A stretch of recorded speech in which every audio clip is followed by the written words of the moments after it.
Hi, it's Brent Abel here, WebTennis. And today what I want to talk to you about is this notion of watching the tennis ball. And there's if you think about a shot cycle, let's say the shot cycle starts with your opponent making contact with the ball. And it comes back to you, you play the shot back to them, and right as they make contact a second time, that's one complete cycle of a shot. And the reality is I don't want you to watch the ball 100% of the time. In fact, the time when you don't want to watch the ball is going to be right when you make contact. It's going to be right in here, and the reason for that is you need to keep your head still. You need to keep your eyes right there, down there at the point of contact, so that you can really get some nice swing freedom.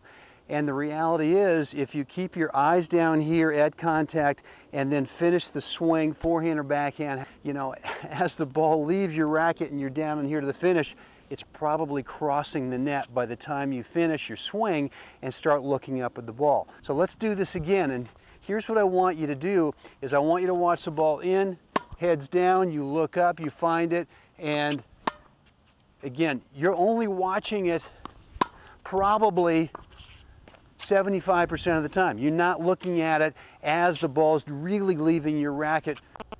Okay, so let's look at this in slow motion. And what I want you to check out is, as I make contact, really take a look at the position of my head and where my eyes are looking, and that I don't look up until the ball is really past the net. You'll see it here.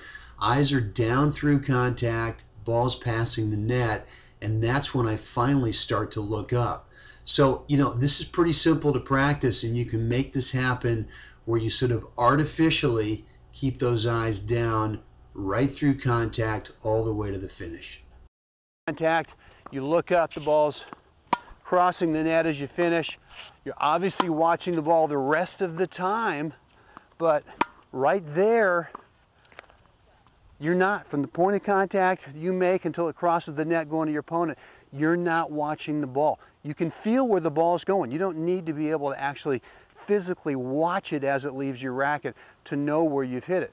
So the drill for today is to make sure that you artificially keep your eyes down at contact and start sensing as you hit it, without looking at it, where is the ball, where's it going, what's the direction, what's the depth that you've hit, and what's the speed that you've hit. And you really won't have to look back to see your shot until the ball is probably the earliest crossing the net going over to your opponent. All right, hope this has helped. Any questions, as always, ask Brent at webtennis.net. Have a great day out there. Okay, hope you enjoyed this tip. Look right below this video for more of the good stuff. Have a great day out there.